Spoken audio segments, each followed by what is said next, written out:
Amém. 1 Samuel, capítulo 2, verso 27, diz, é a profecia contra a casa de Eli.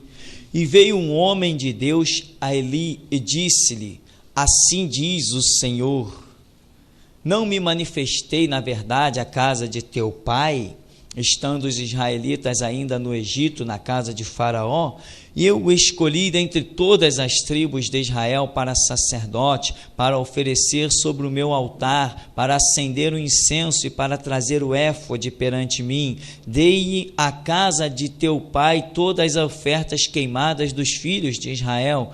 Porque das coices contra o sacrifício e contra a minha oferta de manjares, que ordenei na minha morada, e honras a teus filhos mais do que a mim, para vos engordardes do principal de todas as ofertas do meu povo de Israel.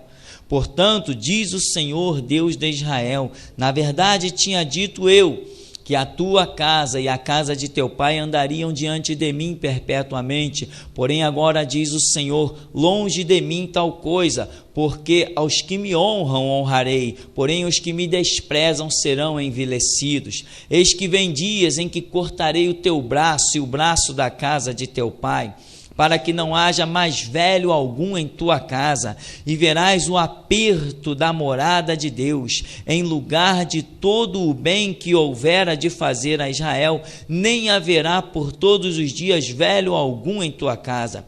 O homem, porém, que eu te não desarraigar do meu altar, será para te consumir os olhos e para te entristecer a alma, e toda a multidão da tua casa morrerá quando chegar a idade varonil.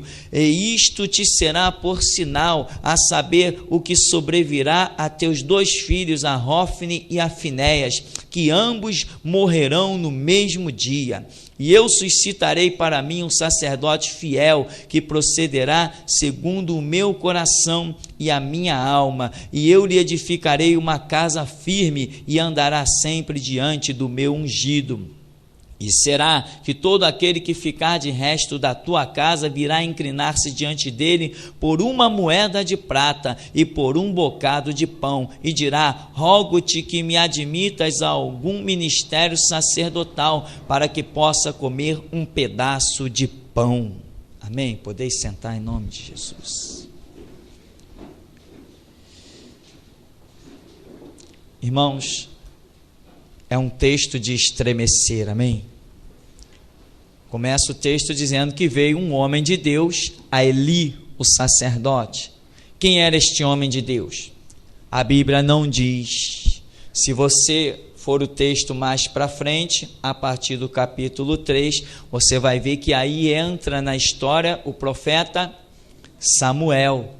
Quando Samuel entrega aquela profecia que nós conhecemos sobre a destruição da casa de Eli, na verdade, no capítulo 2, Deus já havia usado um outro profeta. Amém? Aprenda esta grande lição. Deus nunca faz algo sem primeiro falar duas vezes. Aprenda esta grande lição. 2 é o número do testemunho, é o número da situação confirmada. Lembra? Faraó teve quantos sonhos? 2. José teve quantos sonhos? É assim que as coisas acontecem, as confirmações e as coisas, inclusive, que vêm na pressa de Deus, vêm com o número 2. Jesus disse, ide de 2 em 2, pregai o evangelho. Por quê?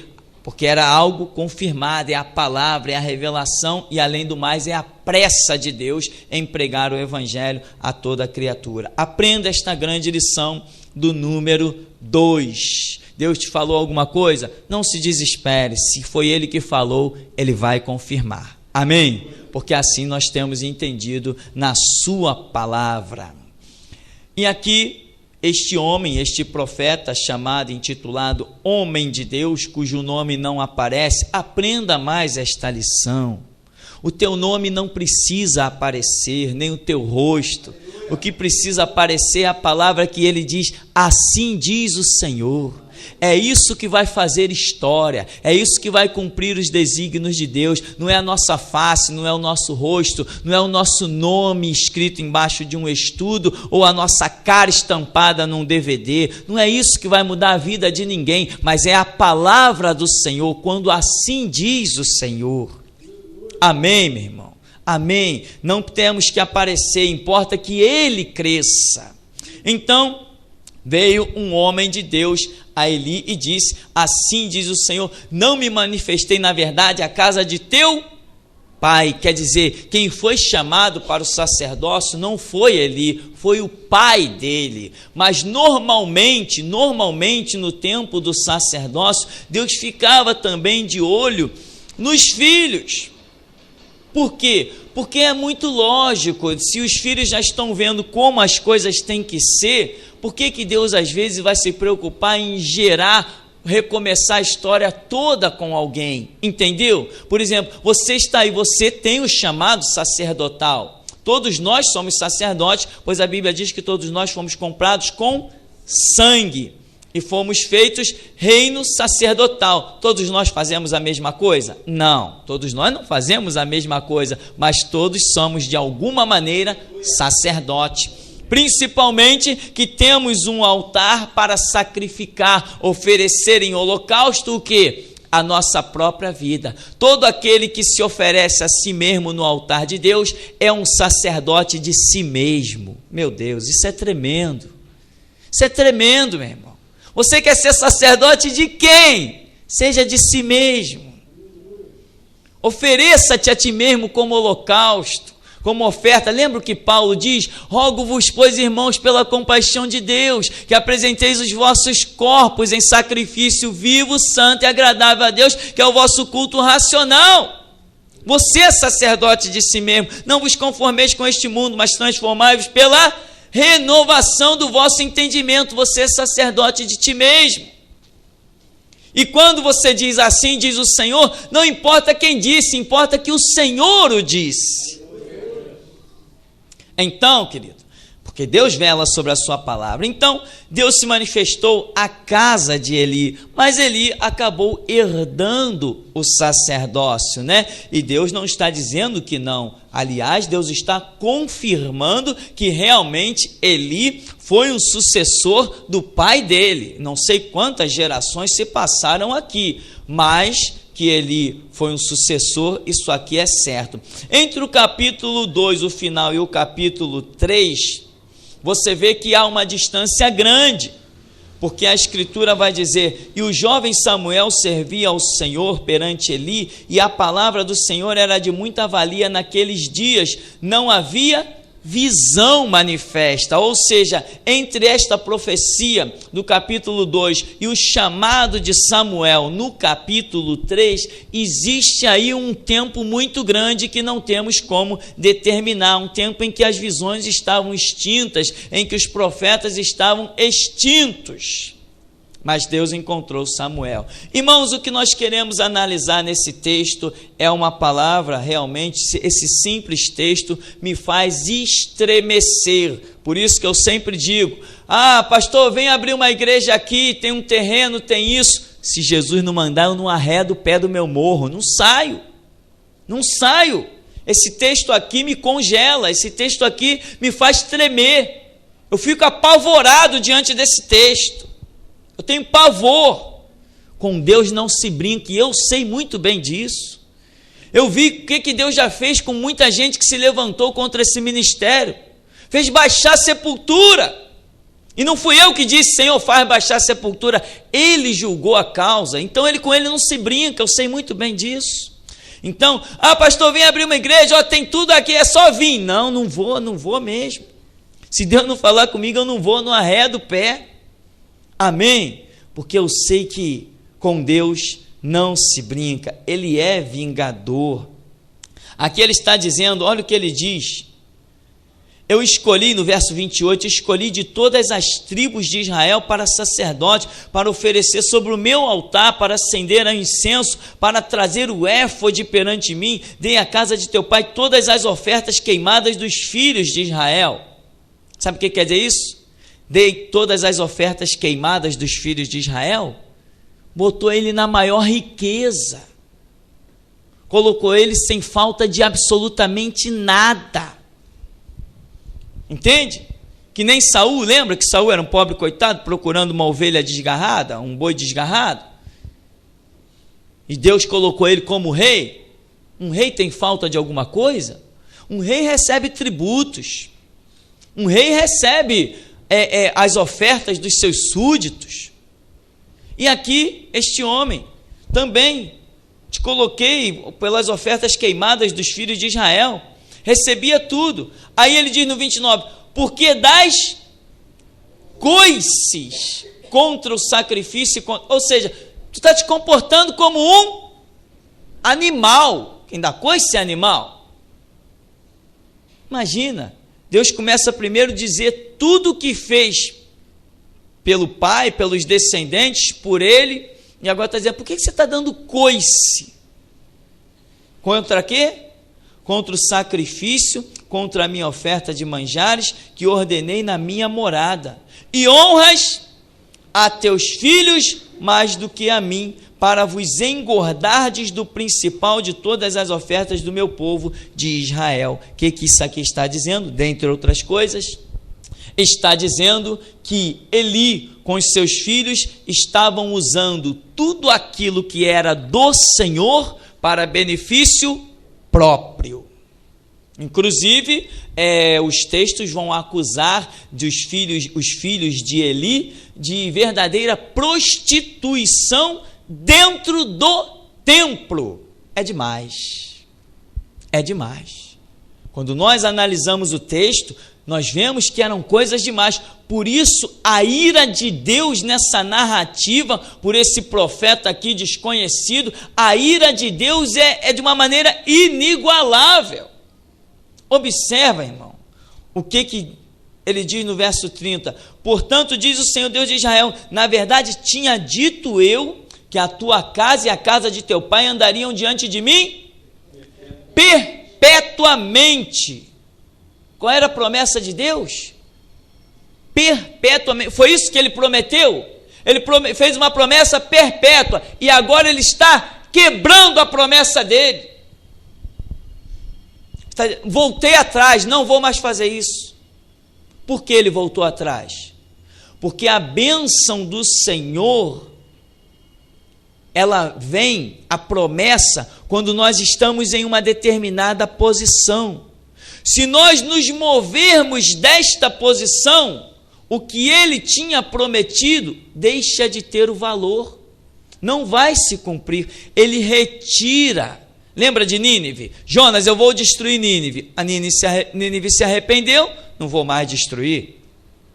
Amém? Todos nós pecamos e destituídos estávamos da glória de Deus. O salário do pecado é a morte, mas o dom gratuito de Deus é a vida eterna em Cristo Jesus. Quando nós mudamos, Deus muda. Nós estávamos irremediavelmente perdidos, mas mudamos, nos arrependemos. Então ele mudou. O castigo que estava sobre nós foi transportado para Cristo, está escrito. O castigo que nos traz a paz estava sobre ele, e pelas suas pisaduras nós fomos sarados. Se eu mudo, Deus muda. Se eu mudo para o bem, Deus muda para o bem comigo. Se eu mudo para o mal, ele mostra o seu lado mal comigo. Por quê? Porque ele é um Deus de justiça. De um lado ele tem a bondade, do outro lado ele tem a ira.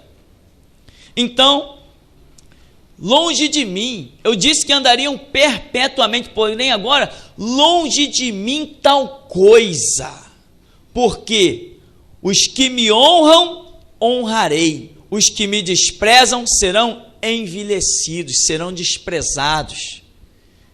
Irmão, honra a Deus. Até tem uma passagem bíblica que diz, né? Honra a Deus com as primícias das tuas fazendas, com todos os bens da tua casa, então se encherão fartamente os teus celeiros. Honra a Deus. Não estou falando de dinheiro, para você honrar a Deus com dinheiro. Estou falando para você honrar a Deus mediante o que a palavra de Deus te pede. mediante as atitudes que Deus te pede. Quanta gente entrega o seu dízimo e se acha justificado. Mas a Bíblia diz, se tu tem uma oferta para lançar sobre o altar, primeiro tem que ir reconciliar com o teu irmão, é se corrigir, para depois trazer a oferta. Não é isso que a Bíblia diz? Oferta sem reconciliação, oferta sem check-up, vamos assim chamar, não tem valor para Deus. O mais importante que Deus quer não é o ouro e a prata, não é dinheiro. Deus precisa de dinheiro, para quê? Quem já viu Deus depositando alguma coisa em algum banco? Quem já viu Deus numa fila de espera para comprar alguma coisa? O que Ele quer? Ele quer que nós o honremos. Aqui está escrito, os que me honram eu honrarei. Você quer ser honrado por Deus? Nós queremos, mas temos que honrá-lo. E ele diz, aquele que tem os meus mandamentos e guarda, esse me ama. Ao que me ama, eu também o amarei, me manifestarei a ele. Eu e o Pai viremos, faremos nele morada. Então, aos que me honram, honrarei. Aí ele diz, eis que vem dias em que cortarei o teu braço e o braço da casa de teu pai, para que não haja mais velho algum na tua casa. Verás o aperto da morada de Deus, em lugar de todo o bem que houvera de fazer a Israel. Nem haverá por todos os dias velho algum à tua casa. O homem, porém, que eu te não desarraigar do meu altar, será para te consumir os olhos e para te entristecer a alma, e toda a multidão da tua casa morrerá quando chegar a idade jovem. Que ira de Deus! Que ira de Deus, por quê? Porque o homem não estava administrando bem as coisas de Deus. Quem é que não administra bem as coisas de Deus? Pode ser qualquer um. Você tem um chamado de Deus na sua vida? Você tem, não tem? Claro que você tem. Você hoje já está exercendo esse chamado? Com toda certeza, sim. Você já está exercendo esse chamado. Administre bem. Você tem feito a obra de Deus? Tem falado para alguém de Cristo? Tem entregado um folheto? Tem presenteado com um CD? Então você está exercendo o teu ministério. Um dia, pode ser que ele mude, seja diferente, mas ele já começou. Ele já começou. A partir do momento que você diz, eu creio em Jesus Cristo como meu Salvador, começou o teu ministério. Começou. Deus já vai te envolver e já está usando você, não em certas coisas, mas em outras já está. Porque Paulo diz que todos nós já temos o ministério da reconciliação. A partir do momento que eu tive um impacto com Jesus, eu já tenho condições de trazer outros para ter esse mesmo impacto. Então, todos nós temos um chamado, porque todos fomos comprados com sangue e todos nós somos reino sacerdotal. Então, ele está dizendo aqui, o homem que eu não desarraigar será para entristecer, ser consumido e vai morrer na idade jovem. Isto te será por sinal, a saber, o que sobrevirá a teus 2 filhos, a Hófni e a Finés, ambos morrerão no mesmo dia. Você vê, a ira de Deus está sendo tremenda. Depois Deus vai dizer através do profeta Samuel que está acabando completamente com a linhagem deste homem, para que nunca mais se levante sacerdote da descendência deste homem perante ele. É muita ira. É muita ira. E as pessoas ficam por aí brincando de Jesus, dando a mão. Vamos brincar, Jesus, de ciranda, cirandinha. Ô Jesus, vem cá brincar de atirei o pau no gato. Leva Deus a sério, irmão. Eu nunca vi Deus brincando com ninguém. A Bíblia registra até que Jesus chorou, mas não registra que ele sorriu. Entende? A Bíblia diz que Deus é paz, Deus é amor, mas não deixa de dizer que ele é um fogo consumidor. A Bíblia não deixa de dizer que horrenda coisa é cair nas mãos de um Deus vivo. Irmãos, Deus não te chamou para esse lugar para você brincar. Aleluia! Ele te chamou para esse lugar para você conhecer a verdade, ser liberto por completo, purificado, se transformar numa tocha viva, desfazer as obras de Satanás. Está pensando que Satanás é fraco? É fraco quando Deus está na nossa vida. Quando Deus não está com alguém, Satanás é forte e imbatível. Deus te chamou, cadê o diabo diante de você? Ele é nada, então não brinca com Deus. Porque se Deus fez Satanás se transformar em nada na tua presença, ele vai te cobrar o que ele te deu. A quem muito lhe é dado, muito será cobrado. E aqui ele está dizendo, isto será por sinal, teus filhos vão morrer. E no verso 35 ele diz assim, eu suscitarei para mim um sacerdote fiel, que procederá segundo o meu coração e a minha alma, e eu lhe edificarei uma casa firme, e andará sempre diante do meu ungido. Meu irmão, quem é esse ungido? Jesus é esse ungido. Andar diante do meu ungido é esse aqui, Jesus. Ele disse que suscitaria sacerdotes fiéis para andar diante do ungido dele. E a Bíblia não mostra claramente o ungido do Senhor é Jesus? Você está diante dele, irmão. Tem que ser fiel. O que você pensa, o que você acha, cuidado, porque você pode fugir da fidelidade. Os teus conceitos podem não ser os mesmos que Deus projetou. A Bíblia diz que os vossos caminhos não são os meus caminhos, os vossos pensamentos não são os meus pensamentos. Então, o meu caminho e o meu pensamento não é o mesmo de Deus. Então, se eu ando no que eu penso, eu posso não estar sendo fiel. Eu estremeço diante desse texto. Eu estremeço. Por isso que eu sou um covarde. Como? Eu não faço nada se Deus não me mandar fazer. Não faço, meu irmão. Não faço se Ele não mandar fazer, porque o texto ecoa na minha mente. Horrenda coisa é cair nas mãos de um Deus vivo. Deus está dizendo assim, eu vou suscitar para mim um sacerdote fiel. Tem nada não, Elias? Ô Eli, tu não quer nada não? Tu está aí? Teus filhos estão assim? Tá bom. Eu vou esquecer vocês e vou procurar um sacerdote fiel. Não é assim não. Eu vou demonstrar minha ira, Eli. Vocês vão pagar. Eu vou achar um fiel, eu tenho condições de achar. Ainda tem gente nessa terra para me servir, mas eu vou achar, mas vocês vão pagar. Vocês vão pagar. Porque, sabe por quê, Eli? Porque até eu esperar ele se levantar, até eu o encontrar, muita coisa espiritual será perdida. Muitos israelitas baixarão até o inferno.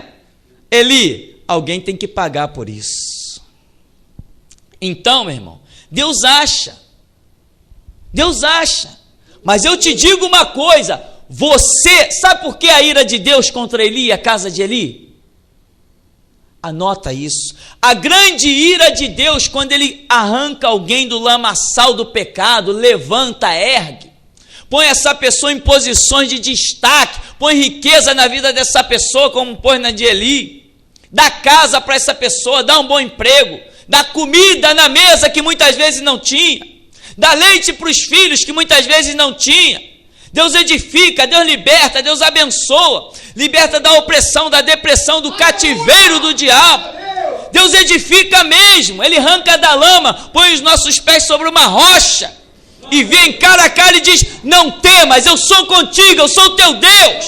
Não te assombres, não te espantes, eu sou a rocha eterna, eu sou a tua sombra à tua direita, 1000 cairão ao teu lado, 10.000 à tua direita, e tu não serás atingido. Deus faz tudo isso, te abraça e diz, o que habita no meu esconderijo, a minha sombra descansará. Deixo-vos paz, a minha paz vos dou, e não vou lá dou como o mundo a dá. Deus faz tudo isso, te edifica, te põe num pedestal, te dá garra de leão, te dá visão de águia, te dá a capacidade de ser submisso à palavra dele, como um boi, e te dá inteligência purificando a tua mente, como um homem. Ele faz uma obra tremenda, ele te ergue, ele te ergue, ele te ergue de uma maneira tremenda. Aí depois que ele faz tudo isso na tua vida, sabe por que a ira dele contra Eli? Porque depois que ele faz tudo isso na tua vida, ele te prepara para uma obra, e ele preparou você, você se torna insubstituível. Não tem mais ninguém para ocupar o teu lugar. Você é insubstituível. Se você cair, fica um buraco. Ele vem com a ira. Ele fez algo tremendo. O diabo estava lá com as unhas cravadas na tua cabeça. Ele diz assim: solta isso aí. Aleluia! Glória a Deus! Mas solta, já soltou? É meu. Mas por que? Não tem explicação para você, ele é meu. Ele faz uma obra tremenda. Aí trabalha. Você chega, não sabe nem ler a Bíblia. Daqui a pouco você está dando aula de Bíblia. Você tem medo de falar para um, daqui a pouco está pregando para a multidão. Uma obra tremenda. Você é insubstituível. Aí você cai. Quando você cai, ele diz: ah, você caiu? Eu acabo de te pisar e acabo com a tua descendência. Você me irou a tal ponto. Por isso, meu irmão, ele diz: eu suscitarei para mim um sacerdote fiel. Mas não vai ser assim, Eli, não vai ser com duas conversas. Eu vou lá, cato um sacerdote fiel e você vai viver a tua vidinha aí. Não vai não, você vai ver primeiro você vai ter a notícia que os teus 2 filhos já foram. Depois você cai e quebra o pescoço. Não é isso que acontece na história? Então, meu irmão, Deus tem, ele acha. Ao longo da história ele veio achando. Os tempos foram se prolongando, mas ele vai achando, ele vai achando. Agora, aquele que ele chama, liberta, capacita, aquele que ele dá, ele também cobra. E será que todo que ficar de resto da tua casa virá a inclinar-se diante dele por uma moeda de prata e por um bocado de pão, e dirá: rogo-te que me Meu irmão, veja bem o que Deus está falando para Eli. Quem sobrar da tua descendência vai pedir esmola, vai ficar com fome, vai suplicar por uma moeda de prata e um pedaço de pão. Mas Deuteronômio 28 não diz isso. Deuteronômio 28 diz que tu serás por cabeça e não por cauda, estarás por cima e não por baixo. Porém diz: quando guardares a palavra do Senhor teu Deus, quando negares, ele te nega. Porque Jeremias 1,12 diz: eu velo sobre a minha palavra para cumprir. Olha que coisa impressionante. Meu irmão, aguenta e treme, porque eu já tremi e continuo tremendo. Esse texto me faz estremecer. Se tem uma coisa na Bíblia que me dá medo, é este texto. Eu tenho medo, eu tenho pavor desse texto. Eu tenho pavor desse texto. Sabe o que é pavor? Pavor. Pavor. Desespero. Porque Paulo diz: aquele que está de pé, cuide muito bem para que não caia. Olha, todo aquele que ficar da tua casa vai se inclinar diante dele por uma moeda de prata, por um bocado de pão. Não termina aí, ele diz: e dirá: rogo-te que me admitas a algum ministério sacerdotal, para que possa comer um pedaço de pão. Você não sabe o que é isso, mas eu vou te dizer. Este texto significa que aquele que é rejeitado do ministério, não resta mais nada para fazer. O homem suplica, ele fica desesperado, ele vai dizer o quê? Me admite aí no ministério sacerdotal, sabe por quê? Porque eu não sei fazer mais nada. Eu não sei fazer mais nada, me deixa entrar no templo, fazer alguma coisa, pelo menos para eu trabalhar por um pedaço de pão. Meu irmão, quando Deus te dá o Espírito Santo, é para trabalhar no templo do Senhor, que é o mover do Espírito Santo em toda a terra. Quando Ele te dá o Espírito Santo, é para te recrutar para um serviço espiritual. E se você cair e perder o Espírito Santo, só te restará pegar esmola por aí, moeda de prata e pedaço de pão. Tu é templo do Espírito Santo. Ele te chamou para um serviço, e quando você é rejeitado, o homem aqui, a linhagem de Eli rejeitada, ele diz, me admitas a um ministério sacerdotal, vai pedir para aquele fiel que Deus encontrar, eles vão pedir para ser admitidos. Eu te pergunto, pode ser? Não, porque ninguém pode admitir ninguém no que é espiritual, só Deus chama. Isso prova o desespero. Vão bater na porta daqueles, me admita aí um ministério sacerdotal, eu preciso comer um pedaço de pão. E aquele que estiver na ministração como fiel vai dizer assim, não posso, não tenho autoridade para trazer ninguém para dentro do templo. Se Deus não chamou, não tem mais jeito.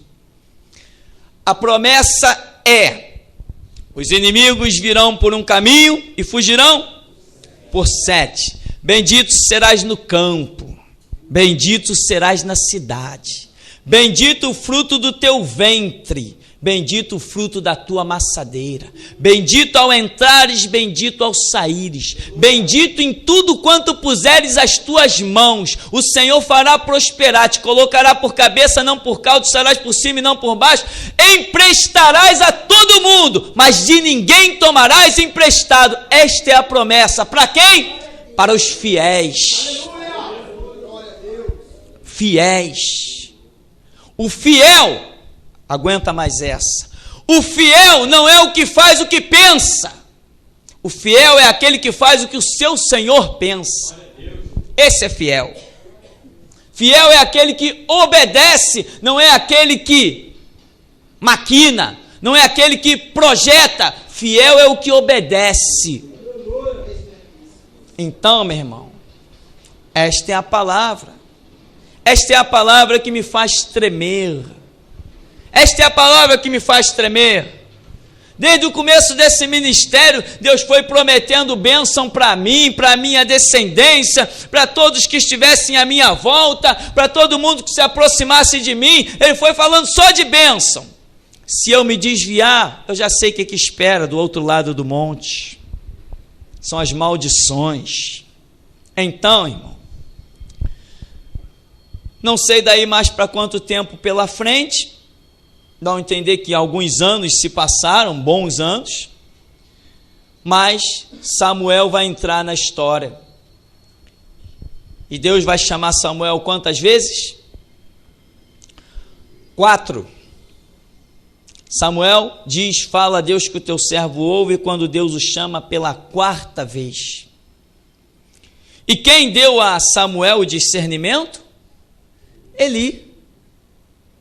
Eli sabia como Deus falava. Eli tinha experiência até para ensinar outros a ouvir Deus. Samuel chegou lá, Eli, tu me chamaste? Não. Eli, tu me chamaste? Samuel, faz o seguinte, quando você ouvir, pode dizer o seguinte, fala a Deus que o teu servo ouve, é o Senhor.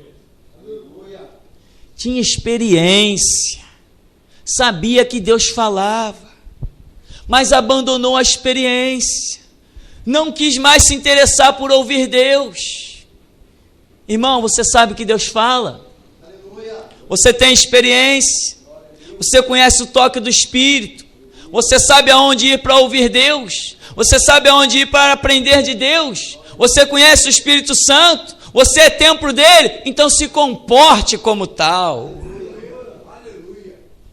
Se comporte como tal. Não dê uma de Eli, que até pode ensinar a verdade, mas não anda na verdade.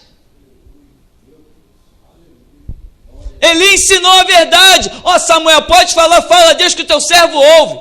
É Deus. Fala a Deus. Ó Samuel, não sai por aí perguntando a ninguém. Pode dizer o seguinte, fala a Deus. Eu sei que é Deus falando contigo. Sabia até ensinar os outros a ouvir Deus, mas ele mesmo não estava ouvindo. Desde que Deus suscitou esta palavra por este profeta antigo, anos se passaram, até que Ana fosse lá, subiu ao templo, foi chamada de embriagada, porque é assim que as pessoas fazem, julgam pela aparência, mas é Deus quem conhece o coração. Sacerdote Eli, já perdendo a visão, viu Ana mexendo os lábios, tu tá que nem filha de Belial, embriagada. Vai perdendo a visão, vai acusando os outros, vai perdendo a visão e vai dizendo que os outros estão embriagados. Eu sou cheio do Espírito Santo, todo mundo é filho do diabo. Perde a visão que você vai ver quem vai ser cobrado. Aí você vai ver os filhos do diabo na tua consideração, edificados e abençoados, e você que bate no peito dizendo ser filho de Deus e templo do Espírito Santo, caído e prostrado.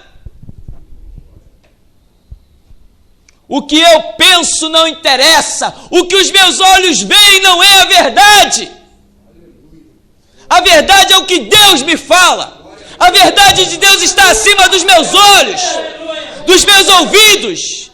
Eu tenho que ser guiado pelo Espírito e não pela alma, não pelos sentidos.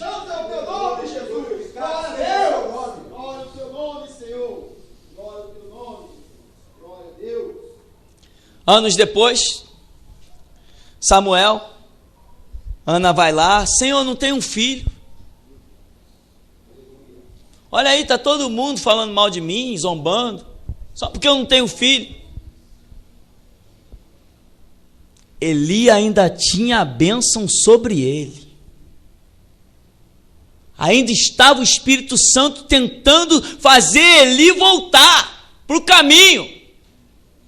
E ele vai, mulher, não, meu senhor, eu não estou embriagada. Eu apenas tenho a minha petição diante do Senhor. Ah, é? Então vai, e o Senhor te conceda a sua petição. A voz de Eli entrou como peso.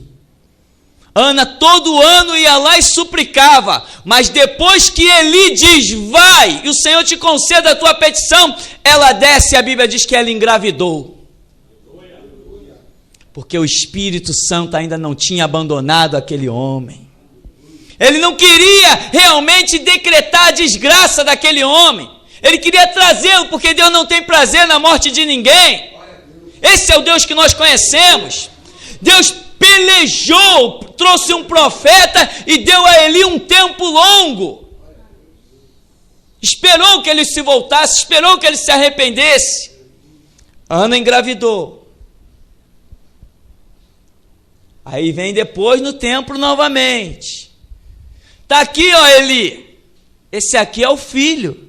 Lembra quando você me disse, vai que o Senhor de Israel conceda a tua petição? Está aqui, ele ouviu a tua voz. A unção que está sobre ti me fez engravidar. Está aqui, e eu disse que ele estaria no templo para o serviço do Senhor.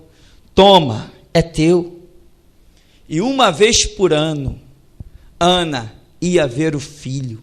Que dor, que sacrifício, mas honrou a palavra. Honrou a palavra. E Samuel foi crescendo. 1 ano, 2 anos, Hófni e Finéias nas suas orgias. Samuel, 3 anos, 4 anos, 5 anos. Hófni e Finéias se deleitando nos prazeres carnais. Eli deixando os filhos tocar o barco do templo, profanar tudo, beber suas cachaças e seus vinhos nos cálices consagrados do serviço do Senhor. A lâmpada de Deus já quase se apagando, as coisas do altar tudo largado, o serviço todo feito relaxadamente. E Samuel está crescendo, 10 anos, 11 anos, daqui a pouco, Samuel, fala a Deus que o teu servo ouve. No dia seguinte vem Eli, Samuel, olha, não me esconda nada.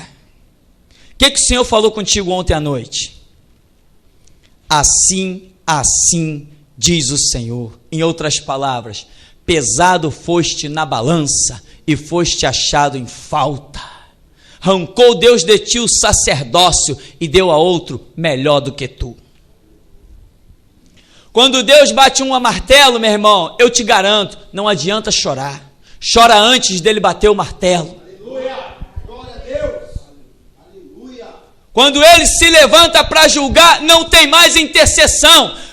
Interceda enquanto ele ainda não se levantou. Quando ele se levanta para operar, ele não vai voltar sem cumprir o que lhe apraz. Ele não vai voltar. Quando ele se levanta determinado, ele não volta atrás. Ele não perde tempo, ele não perde viagem. Quando ele diz, vou fazer, acabou, ele vai fazer.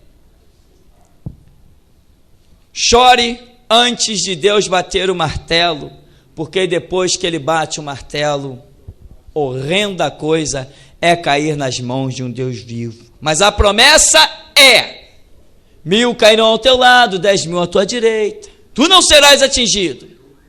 O Senhor te colocará por cabeça, não por cauda. Os inimigos vêm por um caminho, fugirão por 7. É os inimigos que vão fugir por 7, não é você, é os inimigos. Por que você está fugindo? Se a promessa é para você que os inimigos fugirão. Você vai emprestar a todo mundo, por que você está mendigando pão? Se a promessa é para você prosperar, por que estão zombando de você, escarnecendo de você? Tenha postura em Cristo Jesus para que você veja quem é o teu Deus. Se posiciona, porque ninguém pode zombar do templo do Espírito Santo. Paulo diz, não sabeis vós que sois templo do Espírito Santo? Se alguém destruir o templo de Deus, Deus o destruirá, porque o templo de Deus que sois vós é santo. Então, meu irmão, assuma a sua posição. Não fale se Deus não te mandar falar. Não pense nem se Deus não te mandar pensar. Seja fiel. Seja esse sacerdote que Deus disse que encontraria para substituir Eli. Seja fiel. Amarás ao Senhor teu Deus de todo o teu coração, de todo o teu entendimento, de toda a tua alma. Amém. O Senhor nos abençoe em nome de Jesus.